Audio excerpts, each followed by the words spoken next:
Oke, sekarang mau ngejelasin apa sih deadlock. Jadi deadlock itu adalah sebuah proses, rangkaian proses yang diblokir.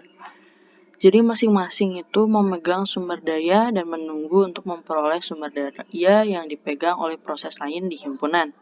Nah, ini contoh gambarnya dalam graf.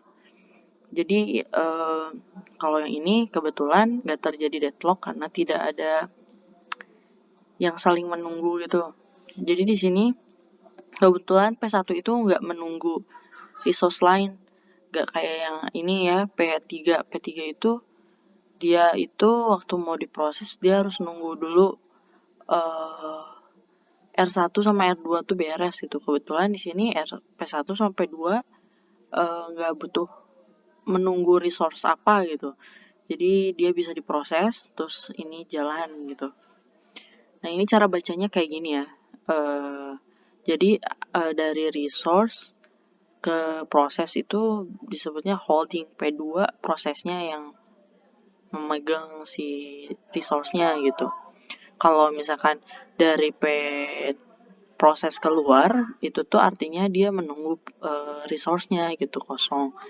Nah, ini gambarannya nih yang deadlock tuh. Jadi ketika P1 mau diproses nggak bisa karena dia butuh R2 dan ketika misalkan mau dikosongin R2-nya, P2 pun jalan butuh R1. Jadi kalau misalnya biasanya bentuk circle kayak gini, ketergantungannya berarti ya itu dia lebih cenderung buat deadlock gitu. Nah, ini juga gambaran lainnya traffic deadlock ya. Nah, ini kan misalkan ini ada resource A, B, C, D. Terus ada proses nih, proses 1, proses 2, proses 3, 4 gitu ya. Nih, ini bacanya kan ketika proses 1 mau dijalanin, dia itu megang resource A dan dia tuh harus butuh resource B buat beres gitu, buat kosong. Nah, tapi kan resource B ternyata dipakai sama P2 gitu dan nggak bisa gitu.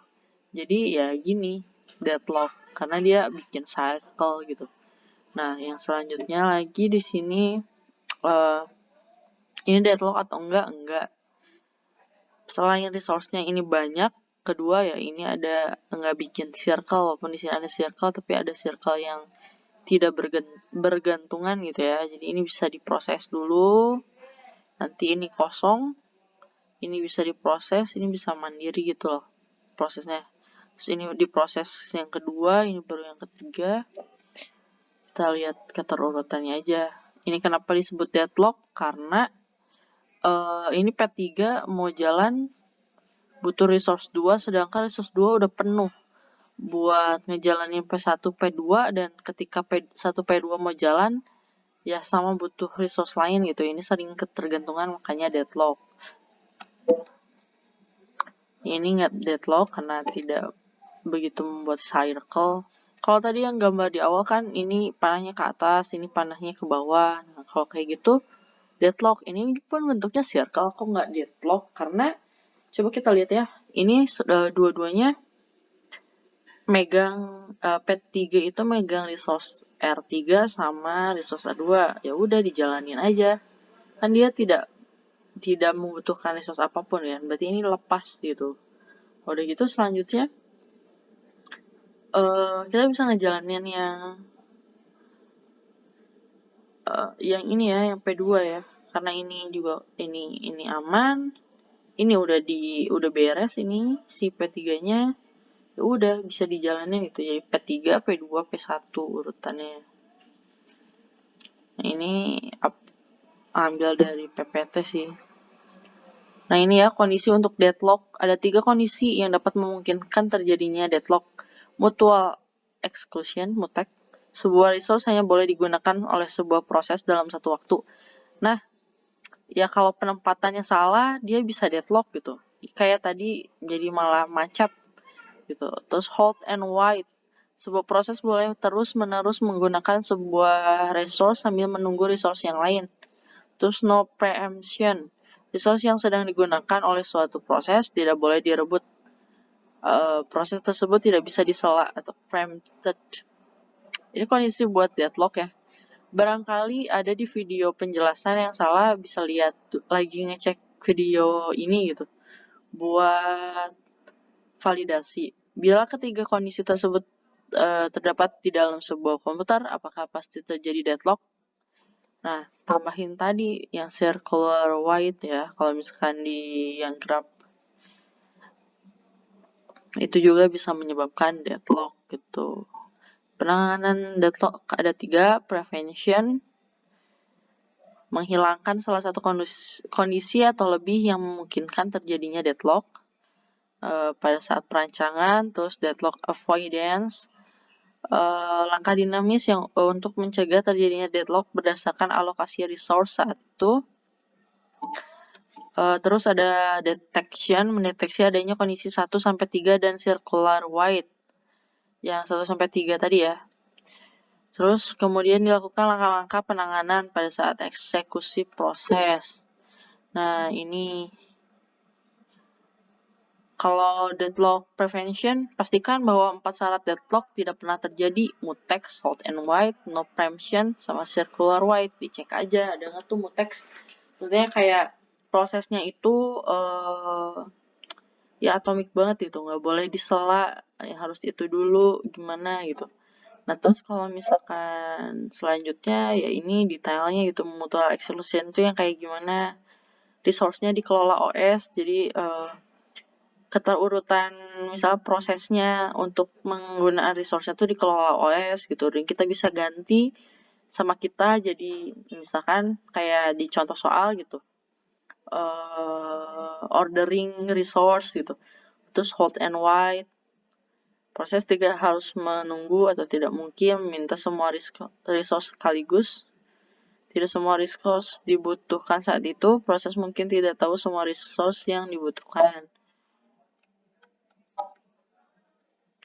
Terus nah ini ada deadlock avoidance. Contohnya salah satunya di Banker algorithm. Kayak gini ya. Ini kan nanti ada di soal juga nomor berapa ya? 3 kalau nggak salah. Nih kayak gini. Ini kebutuhan uang yang tersedia di bank. Ya, ini alokasinya dia, ini maksimum kebutuhan maksimumnya gitu. Nah, kalau misalkan apakah kebutuhan P1 dapat dipenuhi oleh bank? Ini caranya ya. Ini caranya kayak gini. Ini kan nggak mungkin ya terpenuhi. Ya, ini kebutuhan customer-nya aja 222, sedangkan yang dimiliki bank aja cuma 011, itu udah nggak bisa gitu. Nah, terus P1 harus nunggu, cari lagi yang lain gitu. Ini dulu lah yang bisa, yang memungkinkan P2 tuh. Diproses P2. Memungkinkan nggak ini? Memungkinkan. Terus gimana caranya? Dikurangin si ini, dikurangin ini. Terus nanti si yang ini nih, si yang kebutuhan maksimumnya ditambahin sama sisanya. Kayak gini ya. Terus nyampe semua prosesnya bisa dikerjain. Itu kira-kira mana duluan gitu. Kalau misalkan ternyata dari proses ini ada yang nggak bisa, oh ya berarti ini prosesnya nggak aman, sistemnya sorry. Nah, state adalah aman karena ada urutan yang menyebabkan semua kebutuhan terpenuhi, yaitu P2, P3, P4, P0. Nih, P1 minta 1 unit R1, R3, apakah safe? Jadi ini state awalnya, terus ini yang udah dikerjain lah di langkah, misalkan di langkah yang mana nih berubah. Yang dirubah tuh yang P1 ya, P1 diproses gitu. Sekarang minta P1 kalau misalkan 1 unit R1 sama R3. Oh, ini nih, R1 sama R3.